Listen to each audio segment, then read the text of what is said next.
Kimani Ichung'wah na Kawanjiko ndiye mheshimiwa hapa, walisema hapa Rigathi hata kuja hapa, na wakahaya goons, walihaya Mungeke, walihaya kutoka pandi zote za Kiambu. Wote walikuwa wamejazana hapa, walikuwa na mwago hapa na maroli. Naam, karibuni tena watazamaji wangu wa BM Daily Politics. Kuna habari ambazo tunazipata kutoka kule Kiambu County kwenye eneo bunge la Kiambaa kuhusiana na njama ambayo ilikuwa imepangwa dhidi ya aliyekuwa naibu wa rais mheshimiwa Rigathi Gachagua. Siku ya leo Rigathi Gachagua alikuwa anatarajiwa kuhudhuria mazishi kule kwenye eneo bunge la Kiambaa. Lakini habari ambazo tunazipata watazamaji wangu zinasema ya kwamba kuna kundi fulani ambalo linasemekana ya kwamba pia ni wafuasi wa Mungiki ambao walikuwa wamesafirishwa kutoka maeneo mbalimbali na kufikishwa kwenye lile eneo la mazishi ili kumzuia Rigathi Gachagua asihudhurie yale mazishi siku ya leo. Na inasemekana ya kwamba hii njama yote ilikuwa imepangwa na kiongozi wa walio wengi kwenye bunge la kitaifa, sio mwingine bali ni Kimani Ichung'wah. Yani ni kama hawakuwa wanataka Rigathi Gachagua ahudhurie yale mazishi pale Kiambu County siku ya leo. Na wananchi watazamaji wangu wamemshutumu huyu Kimani Ichung'wah pamoja na mbunge wa Kiambaa kwa kuhusika kupanga kuleta wahalifu wakuje kuvuruga ule mkutano wa hafla ya mazishi ambapo Rigathi Gachagua alikuwa anatarajiwa kuhudhuria siku ya leo.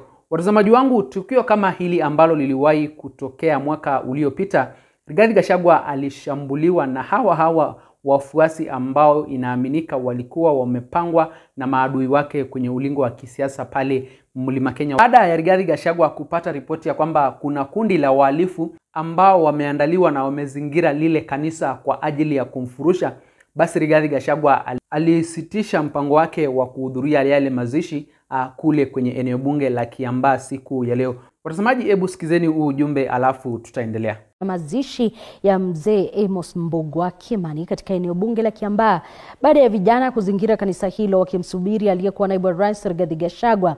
Familia ya mzee Mbugua ikikemea vikali uwepo wa vijana hao na kumshtumu mbunge wa Kikuyu Kimani Ichung'wah na mwenzake wa Kiambaa John Kawanjiko kwa kusafirisha vijana hao kuzua fujo katika mazishi hayo kwa nia ya kumshambulia Gachagua. Gachagua anadaiwa kupata taarifa hizo na kukosa kufika kwenye mazishi hayo yaliyofanyika katika kanisa la ACK St. John's Kiambaa.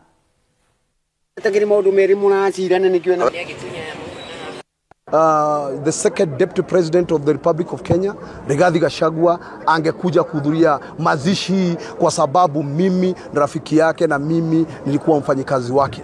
Na wakati walisikia hivyo, Kimani Ichung'wah na Kawanjiko ndiye mheshimiwa hapa, walisema hapa Rigathi hata kuja hapa, na wakahaya goons, walihaya Mungeke, walihaya kutoka pandi zote za Kiambu. Wote walikuwa wamejazana hapa, walikuwa na mwago hapa na maroli.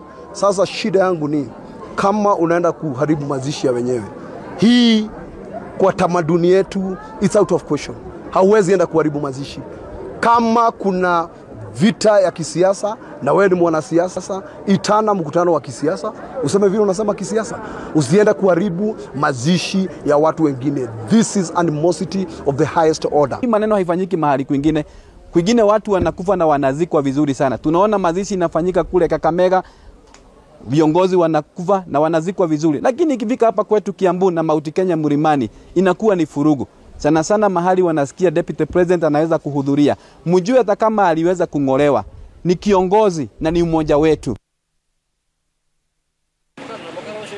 Ale amatira akira. Batigekera no mera kuoya. Kagua. Abikira katakacho wao. Una thina rira njuri cia no igaku.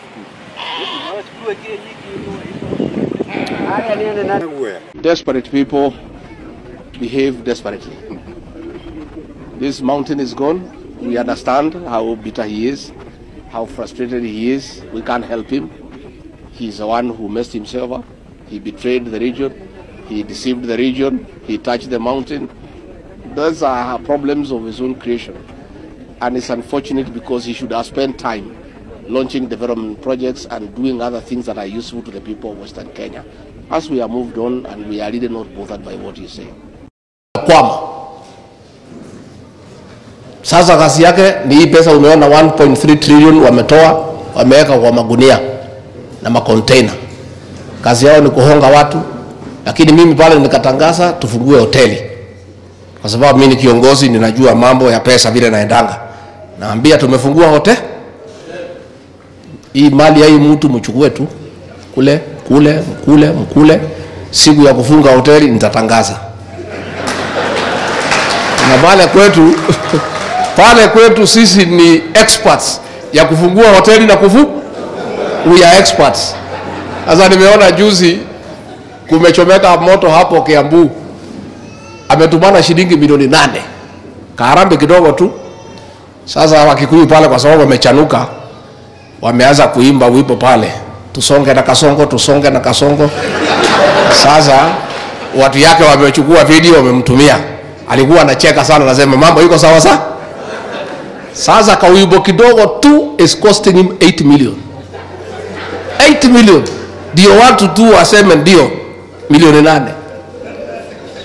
By the time akizunguka hiyo mlima hata kuwa hata na shilingi 10 imebaki kwa mfuko. Na nimemwambia Wakikuyu, nyinyi hii mtu mlichagua bure.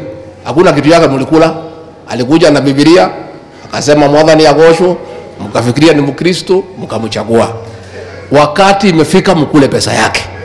Kwa sababu hamwezi fukuza mtu tu bure namna hiyo na mlimpigia kura aende tu bure, muende hasara. So tumefungua hoteli. So rais, wewe lete pesa, lete. Watazamaji, Rigathi Gachagua anazidi kuwa tishio kwa serikali ya William Samuel Ruto. Na ndio unaona inafikia kiwango mpaka mbunge kama Kimani Ichung'wah pamoja na mbunge mwenzake kutoka pale Kiambaa walipanga vile ambavyo wataleta vijana wakuje kuvuruga ule mkutano ama ile sherehe ya mazishi endapo Rigathi Gachagua atafika pale. Rigathi Gachagua ni kiongozi kama wale wengine na alikuwa amealikwa pale kama tu vile viongozi wengine walikuwa amealikwa. Lakini watazamaji wangu, kuna njama ambayo ilikuwa imepangwa kwa ajili ya kumfurusha Rigathi Gachagua endapo angefika kwenye lile kanisa siku ya leo. Na watazamaji wangu, kama vile ambavyo mmeweza kujionea kwenye hiyo video, ni kweli kuna vijana wengi ambao walikuwa wamezingira lile kanisa na ni kama walikuwa wamepewa kitu kidogo ili waharibu ule mkutano endapo Rigathi Gachagua atafika kwenye yale maeneo. Lakini Rigathi Gachagua, mtazamaji wangu, alipata ripoti mapema na kuhakikisha kwamba hatofika pale kwa ajili ya usalama wake. Sasa hivi Rigathi Gachagua, watazamaji wangu, amekuwa akilalamika mara kwa mara ya kwamba hii serikali ya William Samuel Ruto ndio inapanga kumuangamiza, inapanga kumuumiza kwa kuleta hawa wahalifu kuvuruga mikutano zake pale Mlima Kenya. Sasa hivi watazamaji wangu, mbunge Kimani Ichung'wah ndio yupo taabani kwa sababu inaaminika ya kwamba yeye ndio amepanga wale vijana na kuwasafirisha kutoka maeneo mbalimbali pale Kiambu County wakuje tu kuharibu ama kumfurusha Rigathi Gachagua kutoka kwenye ule mkutano. Watazamaji, nitakomea hapo, lakini msiende mbali, nitakuwa narejea hivi punde na mengi zaidi ya kuwafahamisha. Kabla sijatamatisha watazamaji wangu, ningependa kuwakumbusha mjiunge nami hapa BM Daily Politics kwa kusubscribe na pia vile vile muweze kulike, kushare na comment, ndiposa ujumbe ama hizo habari zetu ziweze kuwa recommended kwa watazamaji wengi zaidi. Msiende mbali watazamaji, nitakuwa narejea hivi punde na mengi zaidi ya kuwafahamisha.